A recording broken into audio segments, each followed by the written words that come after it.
Bull session in the Rockies, scene 1, why Beethoven?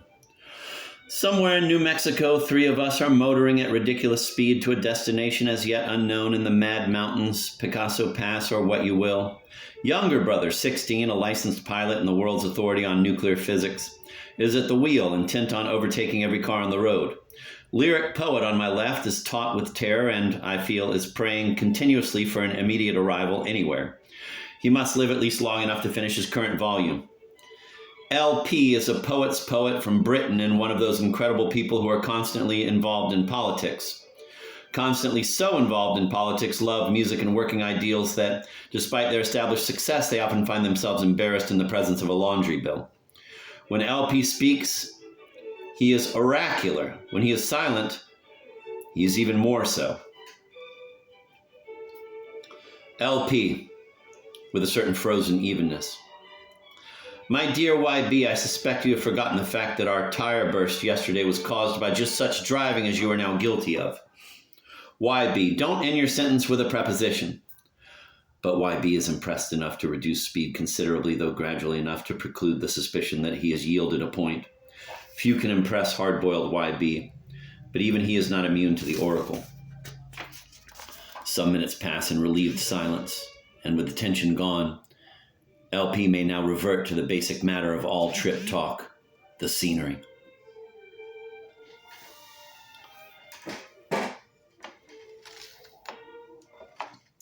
LP, these hills are pure Beethoven.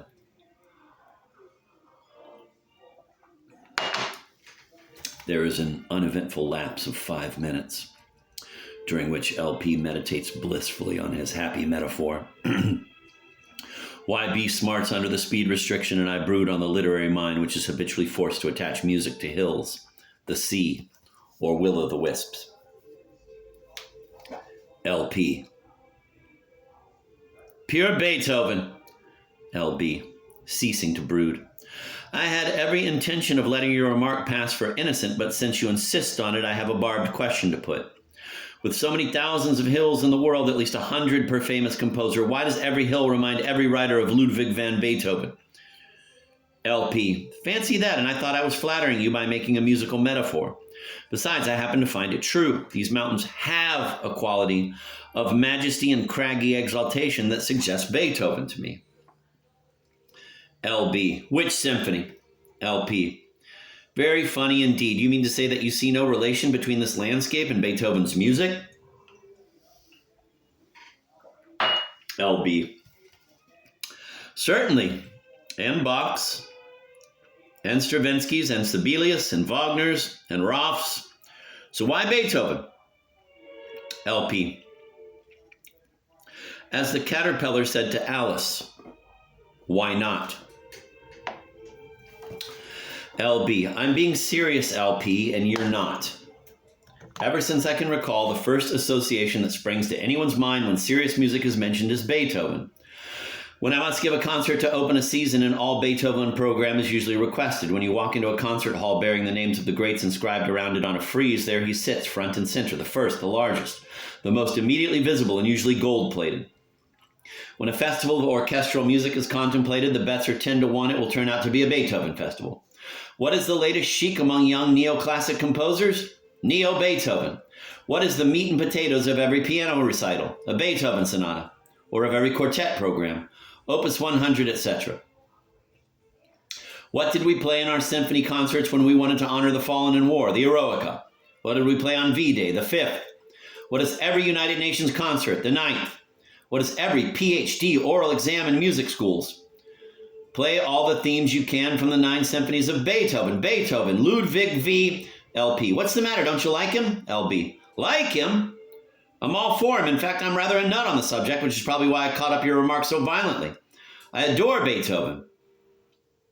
But I want to understand this unwritten prescription of everyone else from the top row.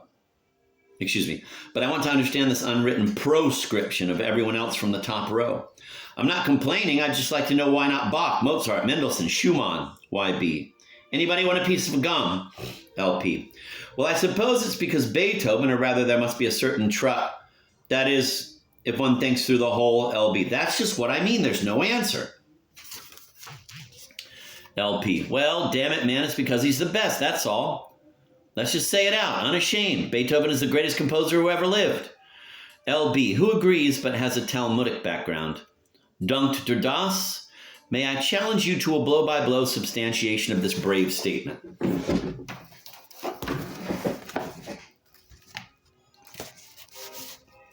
LP, with pleasure. How? LB, let's take the elements of music one by one, melody, harmony, rhythm, counterpoint, orchestration, and see how our friend measures up on each count. Do you think it an unfair method? LP, not at all. Let's see, melody. Melody, Lord, what melody? The slow movement of the seventh, singing its heart out. LB, its monotone heart, you mean?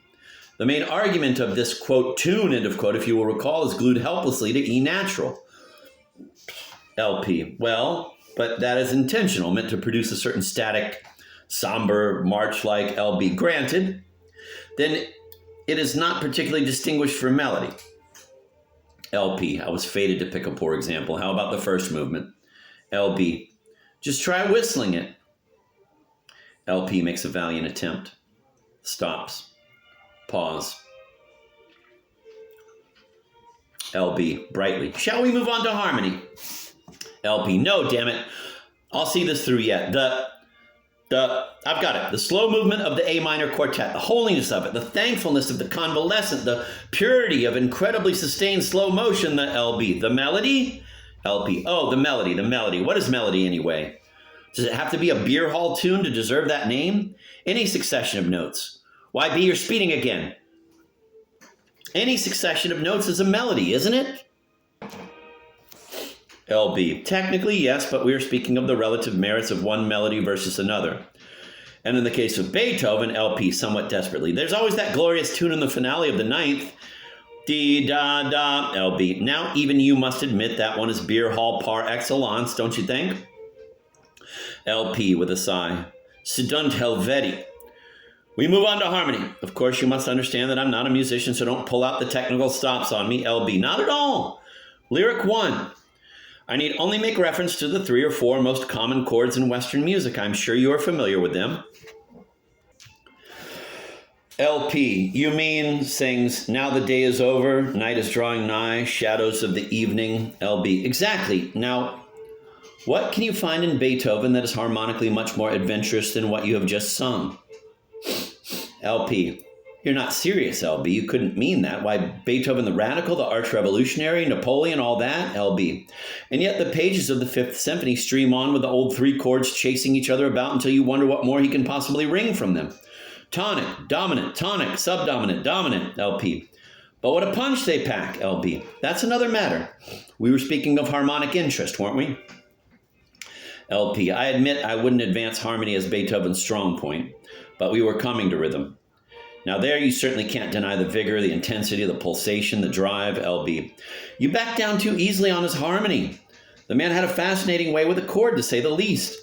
The weird spacings, the violently sudden modulations, the unexpected turn of harmonic events, the unheard of dissonances, LP.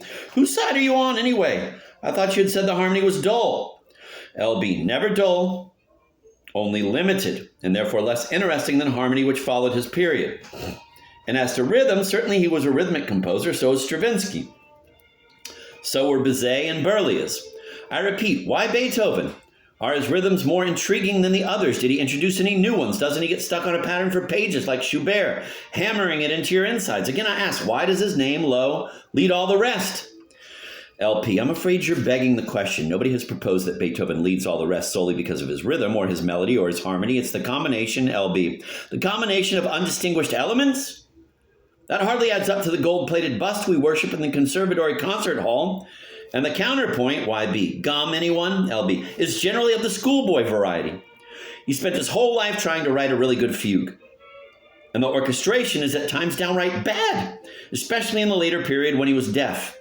Unimportant trumpet parts sticking out of the orchestra like sore thumbs, horns bumbling along on endlessly repeated notes, drowned out woodwinds, murderously cruel writing for the human voice, and there you have it.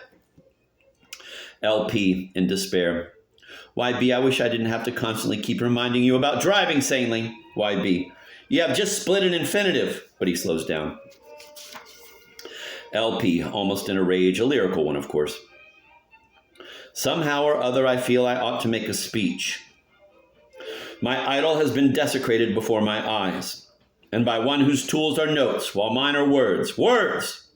There he lies, a bedraggled, deaf syphilitic, besmirched by the vain tongue of pseudo-criticism. No attention paid to his obvious genius, his miraculous outpourings, his pure revelation, his vision of glory, brotherhood, divinity. There he lies, a mediocre melodist, a homely harmonist, an itinerant riveter of a rhythmist, an ordinary orchestrator, a commonplace contrapuntist. This from a musician, one who professes to lift back the hide from the anatomical secrets of these mighty works, one whose life is a devotion to the musical mystery. It is all impossible, utterly, utterly impossible. There is a pause, partly self-indulgent, partly a silence befitting the climax of a heart-given tribute. LB, you are right, LP. It is truly impossible, but it is only through this kind of analysis that we can arrive at the truth. You see, I have agreed with you from the beginning, but I have been thinking aloud with you. I am no different from the others who worship that name, those sonatas and quartets, that gold bust. But I suddenly sensed the blindness of that worship when you brought it to bear on these hills. And in challenging you, I was challenging myself to produce Exhibit A, the evidence. And now, if you're recovered, I'm sure you can name the musical element we have omitted in our blow-by-blow survey, LP. Sober now, but with a slight hangover. Melody. Harm, of course, form. How stupid of me to let you omit it from the list. Form, the very essence of Beethoven, the life of those magnificent opening allegros, those perfect scherzos, those cumulative, LB, careful. You're igniting again. No, that's not quite what I mean by form. Let me put it this way. Many composers have been able to write heavenly tunes in respectable fugues. Some composers can orchestrate the C major scale so that it sounds like a masterpiece, or fool with notes so that a harmonic novelty is achieved. But this is all mere dust. Nothing compared to the magic ingredient sought by them all.